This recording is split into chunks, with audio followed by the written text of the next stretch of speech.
নমস্কার বন্ধুরা, আমি সুমনা চলে এসেছি আজকে আমার রেসিপি ঝুলি থেকে একটা রেসিপি নিয়ে। আশা করি আপনারা সকলে ভালো আছেন, সুস্থ আছেন। আজকে আমি আপনাদেরকে বাঁধাকপির একটা রেসিপি দেখাবো। শুধু বাঁধাকপি না, এটা হচ্ছে বাঁকুড়া জেলার বিখ্যাত বাঁধাকপি ঝাল রেসিপি। তো এখানে আমি একটা বেশ বড় সাইজে বাঁধাকপিকে কেটে নিয়েছি, তার থেকে কিছুটা রেখে দিয়েছি কেননা কড়াটা ধরেনি বলে কড়াটা ছোট হয়ে গেছে। আর এই বাঁধাকপিগুলোকে কিন্তু এরকম একটু বেশ বড় বড় করে কেটে নিতে হবে।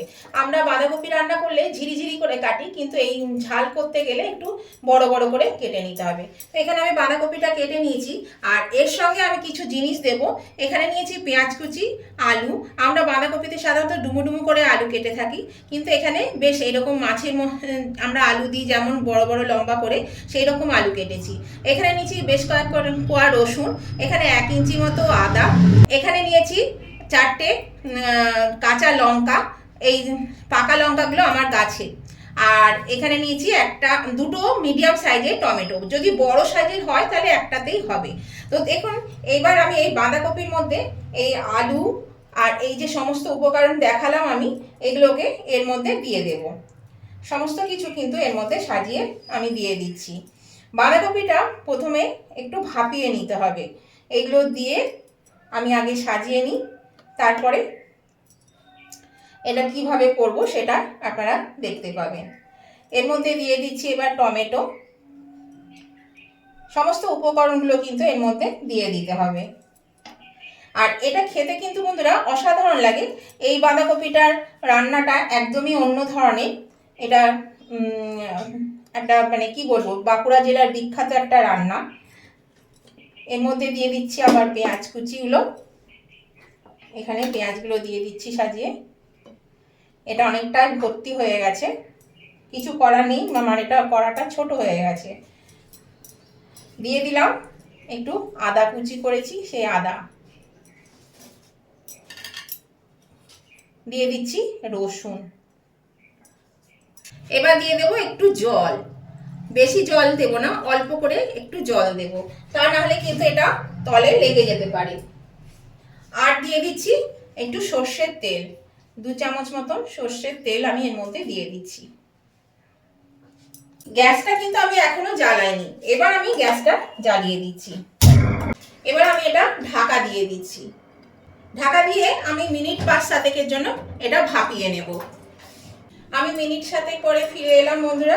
এবার দেখুন, এখানে এই যে আমি এগুলো সেদ্ধ করতে দিয়েছিলাম, আলু তারপরে টমেটো যেগুলো আছে, এগুলো আমি সব কিন্তু একটা একটা করে তুলে নিচ্ছি। এগুলো কিন্তু আর বেশি সিদ্ধ করার দরকার নেই। সমস্ত ওপরে যে উপকরণগুলো সেগুলো তুলে নেব। আর দুটো একটা যদি থেকেও যায় তাতে কিন্তু কোনো অসুবিধেও নেই। এগুলো সব তুলে নিচ্ছি। এটা খেতে ভীষণই ভালো লাগে, আর একদমই অন্যরকমভাবে এটা রান্না হয়। আর এর মধ্যে কিন্তু বিশেষ কিছু উপকরণ লাগে না, মশলাপাতি একরকম মশলা দিলেই এই রান্নাটা হয়ে যায়। একদমই কম মশলায় একটা মশলাতেই রান্নাটা হয়ে যায়, আর খেতেও অসাধারণ লাগে। আপনারা যদি না করে থাকেন কোনো দিন, তাহলে অবশ্যই কিন্তু একবার করে খেয়ে দেখুন। আর এটা ঝাল ঝাল হয়, সেই জন্য এটা কিন্তু বাঁধাকপি ঝাল বলছে এটাকে, যে একটু ঝালটা বেশি লাগে। তাহলে এগুলো চলুন আমি সমস্ত আগে তুলে নিই। এই দেখুন, আমি এইখান থেকে সব তুলে নিলাম একটা ডিশের মধ্যে। এবার এইখানে যে বাঁধাকপিটা আছে এটা আমি একটু নাড়াচাড়া করে দেব।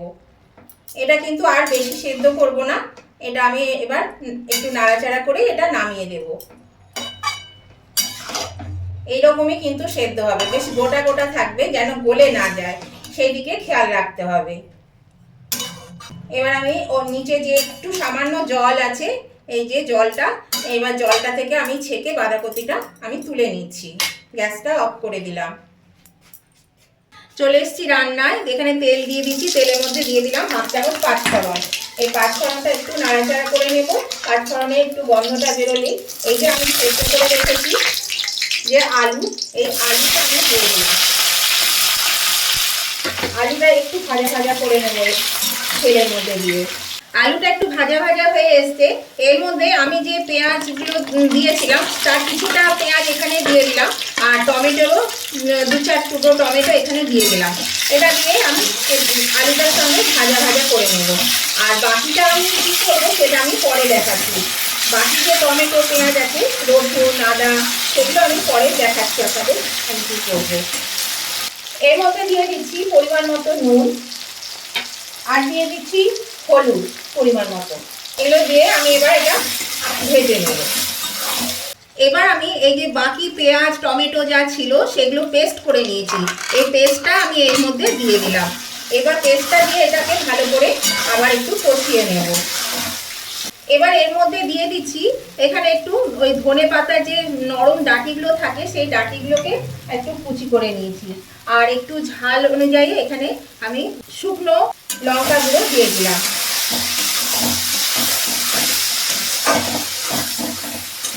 এটা দিয়ে একটু ভালো করে আবার একটু নাড়াচাড়া করে নেব।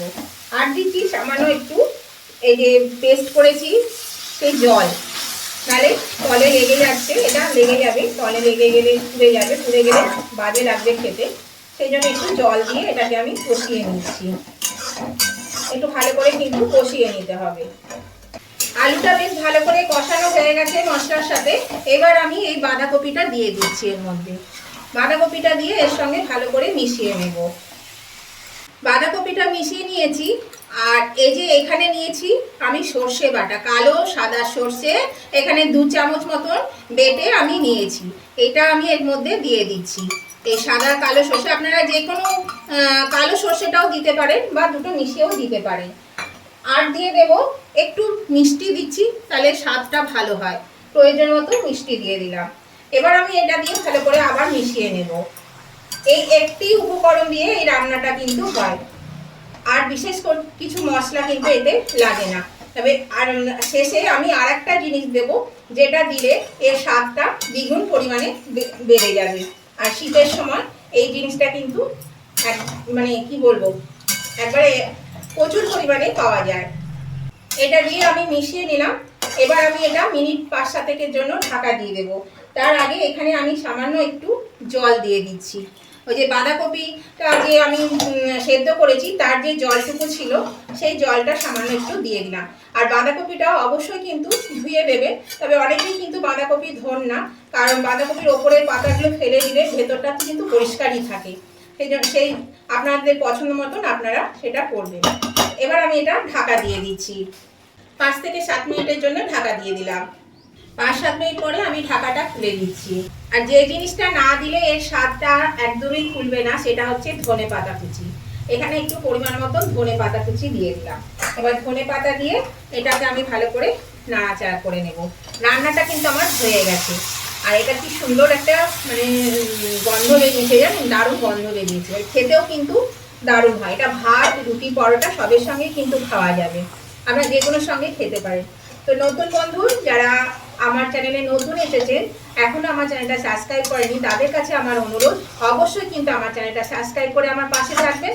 আর পাশে থাকা বেলটা অবশ্যই ক্লিক করে দেবেন, তাহলে আমি যখনই আমার নতুন নতুন ভিডিও আপলোড করব সাথে সাথে নোটিফিকেশন আপনাদের মোবাইলে পৌঁছে যাবে, আর সবার আগে আপনারা আমার ভিডিও দেখতে পাবেন।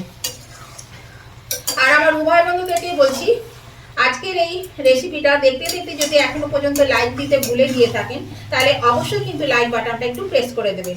আপনাদের একটা লাইক আমাকে এগিয়ে নিয়ে যেতে অনেকটা সাহায্য করে।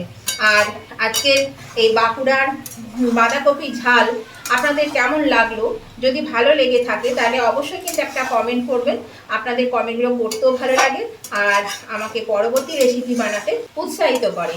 আর যদি ভালো লেগে থাকে, খুব ভালো লেগে থাকে রেসিপিটা, তাহলে অবশ্যই আপনাদের বন্ধু বান্ধব আত্মীয় স্বজন সকলের কাছে একটু পৌঁছে দেবেন প্লিজ। তার জন্য শেয়ার করে দেবেন প্রচুর পরিমাণে। তাহলে বন্ধুরা লাইক শেয়ার কমেন্ট করতে একদম ভুলবেন না, লাইক শেয়ার কমেন্ট করে দেবেন। তাহলে দেখুন এটা হয়ে গেছে, আমি গ্যাসটা অফ করে দিচ্ছি, এটা নামিয়ে নিচ্ছি। এটা কিন্তু খেতে দারুণ হয়। দেখুন বন্ধুরা আমি নামিয়ে নিয়েছি, দেখুন কত সুন্দর দেখতে হয়েছে, আর এটা দারুণ একটা স্মেল বের হচ্ছে, খুব সুন্দর খেতে হয়। অবশ্যই কিন্তু আপনারা করে খেয়ে দেখবেন, খুবই ভালো লাগে খেতে। ভাত বলুন, রুটি পরোটা বলুন, সবের সঙ্গে কিন্তু এটা দারুণ খেতে লাগে। তা আজকের এই বাঁকুড়ার বিখ্যাত বাঁধাকপি ঝাল কেমন লাগলো সেটা জানাতে আমার উভয় বন্ধুদেরকেই বলছি, অবশ্যই লাইক শেয়ার কমেন্ট করে জানিয়ে দেবেন। আজকের মতন আমি ভিডিওটা এখানেই শেষ করছি। আবার আমি নতুন ধরনের নতুন কোনো ভিডিও নিয়ে চলে আসবো। ততদিন আপনারা ভালো থাকুন, সুস্থ থাকুন। Tata, bye bye.